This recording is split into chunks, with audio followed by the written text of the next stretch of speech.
Hi friends, welcome to jeevethaas Agam. இன்றைக்கி நம்ம வீடியோவில் ரொம்பவே கிறிஸ்பியான மசால் வடை தாங்க எப்படி செய்யலான்னு பார்க்க போகிறோம். வாங்க எப்படி செய்யலான்னு பார்க்கலாம். இப்போ நம்ம கடலைப்பருப்பு தாங்க ஊற வச்சுருக்கோம்.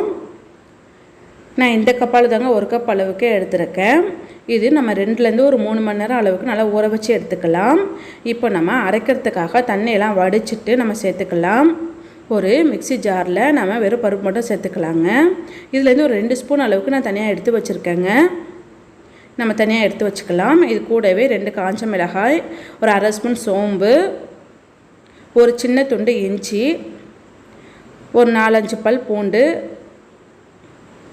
கூடவே உப்பு சேர்த்து நம்ம நல்லா கொரப்பாக அரைச்சி எடுத்துக்கலாம்.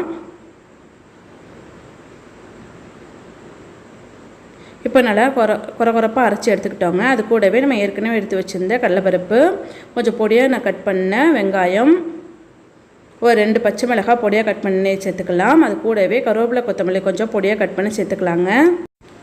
இப்போ இது கூடவே நாம் அரிசி மாவு தாங்க சேர்த்துக்க போகிறோம். நான் 2 ஸ்பூன் அளவுக்கு நல்லா அரிசி மாவு சேர்த்துக்கலாம். நம்ம அரிசி மாவு சேர்த்தோம்னா வடை ரொம்பவே கிறிஸ்பியாக மொறுமொறுன்னு இருக்கும். அதுக்காக நம்ம அரிசி மாவு சேர்த்துக்கலாங்க. நல்லா டேஸ்ட்டு கொடுக்கும் வடைக்கு. அதனால தான் நம்ம அரிசி மாவு சேர்த்து நல்லா பிசைஞ்சு இது மாதிரி வச்சுக்கலாம். மாவெல்லாம் ரெடியானதும் இதே மாதிரி சிறு உருண்டைகளாக உருட்டிக்கலாம்.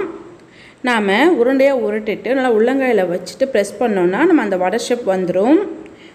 இதே மாதிரி நம்ம செஞ்சோன்னா அந்த வடை ஷேப் வந்துடும். இதே மாதிரி நம்ம செஞ்சு வச்சுக்கலாம். இதே மாதிரி நம்ம செஞ்சுட்டு நம்ம எண்ணெயில் போட்டு பொரிச்சு எடுக்க வேண்டியதாங்க.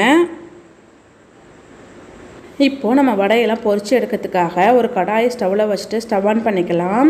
கடாய் நல்லா சூடு வந்ததும் நமக்கு தேவையான அளவு எண்ணெய் விட்டுக்கலாம். ஆயில் நல்லா சூடு வந்த பிறகு நம்ம வடையெல்லாம் போட்டு பொரித்து எடுத்துக்க போகிறோங்க.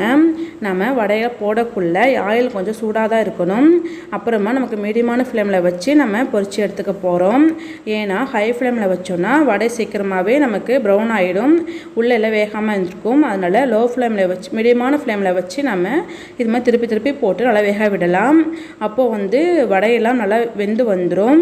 நல்லா கொஞ்சம் ஒரு ப்ரௌனான பிறகு நம்ம வடையெல்லாம் எடுத்துக்கலாங்க. அந்த பபுள்ஸ் எல்லாம் அடங்கினவுடனே நம்ம எடுத்துக்கலாம். பாருங்கள், அந்த ப்ரௌன் ஆகிடும். கோல்டன் ப்ரௌன் ஆன பிறகு நம்ம வடையெல்லாம் எடுத்துக்க போகிறோம். இந்த ஸ்டேஜில் நாம் வடையை எடுத்துடலாம். அவ்வளோதாங்க, நமக்கு மசால் வடை ஈஸியாக ரெடி ஆகிடுச்சு. இதே மாதிரி நம்ம செஞ்சோன்னா நல்லா கிறிஸ்பியாக இருக்கும்.